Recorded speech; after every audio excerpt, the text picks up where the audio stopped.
All right. Today is August 1st, 2025. It is Friday. It is SummerSlam Eve. And I would like to welcome y'all to a special edition of the Three Count.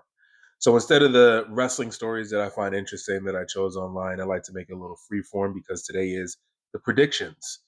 I'm putting out predictions today of SummerSlam, and we're just going to hop right into it. All right, so I figured we start off this first one here with obviously SummerSlam Saturday. Sami Zayn versus Karrion Cross. I guess my biggest thing here is what's going on with Cross. Apparently, word going around is that he has been offered another contract. Whether that's true or not, I couldn't tell you. But I guess this match is going to be an indication as to whether or not Cross is going to be around for a few more years, or if he is going to be pretty much up in the air.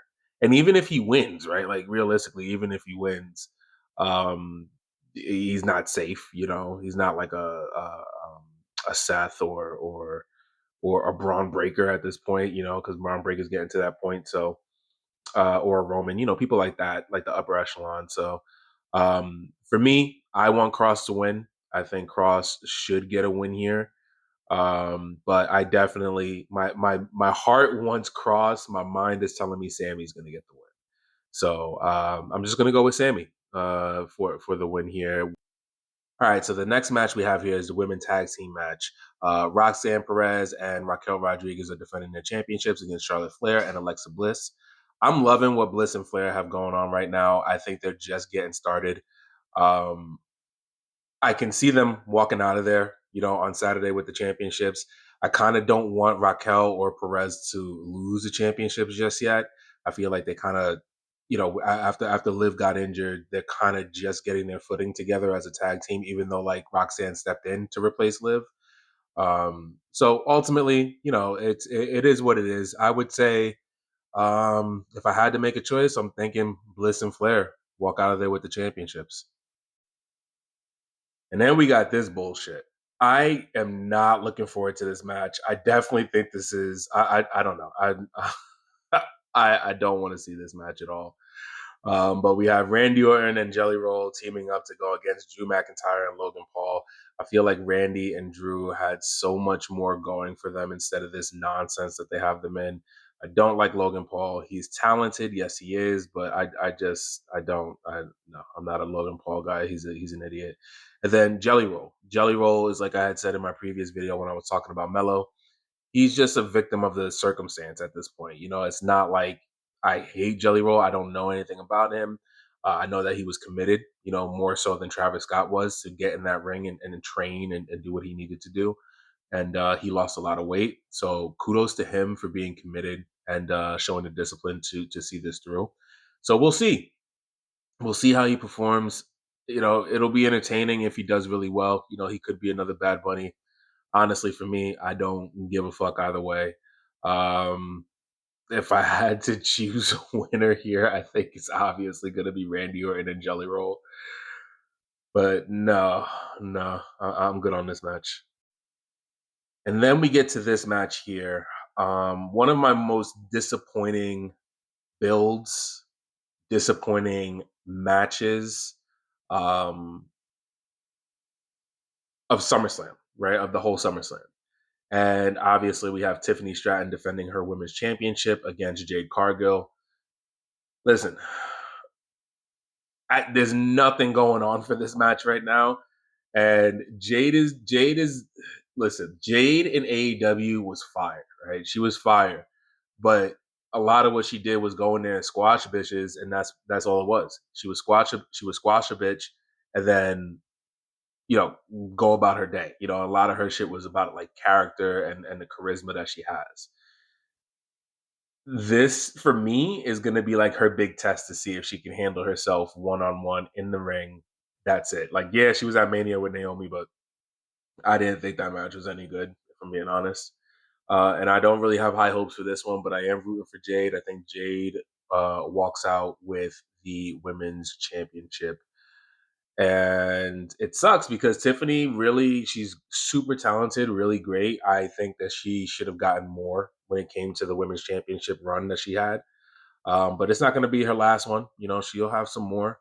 And yeah, I just hope Jade and Tiffany are able to put on a banger, honestly. And then what I would say is the co-main event here, obviously for Saturday, we have Roman Reigns and Jey Uso teaming up to go against Braun Breaker and Bronson Reed, the Brawns going against the Bloodline OG.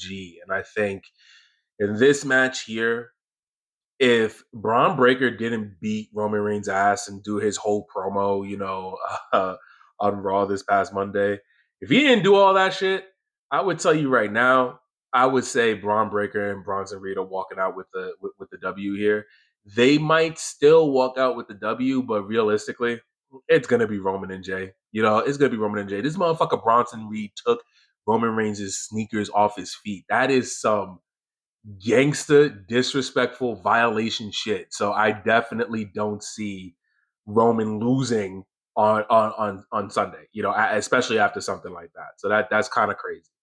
But what I will say though is that I think storyline wise, or at least how you would get some more mileage out of this, have Roman and Jay win. Give Braun Breaker a reason to want to see Roman Reigns. Obviously outside of the obvious that he's Roman Reigns, of course, but I would say have Braun Breaker. If he loses, that gives him a reason to want to hunt down Roman, right? Go after Jay again. Like I don't really want to see Jay be wrapped up in this shit for too much longer. Jay has other things he could be doing, and other people he could be working with. But honestly, if you want to go ahead and get to Roman and Braun, there's not much build that you really need to do for that. But I think this would give him a reason. Oh, he lost to SummerSlam. Braun Breaker's on a warpath now. And he wants to get his hands on Roman Reigns. And Roman, walks off into the sunset doing whatever he's going to be doing. I think he's going to be shooting for a Street Fighter. So, um, he could be gone for a while. Have him come back. Maybe Royal Rumble could be the match. Honestly, Braun Breaker and Roman Reigns is a WrestleMania match, but I don't want to harp on it too much. So I'm just going to go with Roman Reigns and Jey Uso for the win. And then for the final match, the main event, and for me, one of the matches in this whole SummerSlam card on both nights that I'm really excited for. Gunther puts his World Heavyweight Championship, on the line against CM Punk. And the reason I'm so stoked for this is because finally I feel like Gunther gets to go in there with somebody he's gonna put a banger on with. Like he's put a banger on with a lot of people, right? But I'm talking about high level for the world championship. You think about a lot of his contestants, everything kind of revolved around Jey Uso originally, and then he won his championship back from Jey Uso and fucking fought Goldberg. Like, be real, like we want this. This is what we're looking for. This is the meat and potatoes. This is the real full course meal here. So um, I'm at a toss up. Listen, if Seth Rollins is really injured, okay, if Seth Rollins is really injured, right, and he's gonna be gone for a long time, all right, then it's very possible that CM Punk wins. Okay, it's very possible that he beats Gunther. But at the same time, Gunther just got this championship back like 2-3 months ago. He hasn't been that long since he's held this championship again for the second run. So to see him lose to CM Punk, eh, so I'm kind of thinking that Seth cost him the championship. That's what I'm thinking ultimately, and I'm not sure. I'm not sure. I think he cashes in his money in the bank. I think Seth is playing it up as to how injured he is. And even if he just pops out to cost CM Punk the match, right? Say he's really injured, but he still costs him the match. Or he has Braun Breaker, right, come out and Bronson Reed come out and cost CM Punk the match. Something's going to happen. Some type of fuckery is going to happen. But I'm going with Gunther to retain his championship. And that's pretty much it for night one, Saturday. I figured I'd do one video for Saturday, one video for Sunday. So you'll be on the lookout for the second video with my predictions. But that's it, man. I'm stoked for SummerSlam. I hope you guys are excited too. And until next time, peace.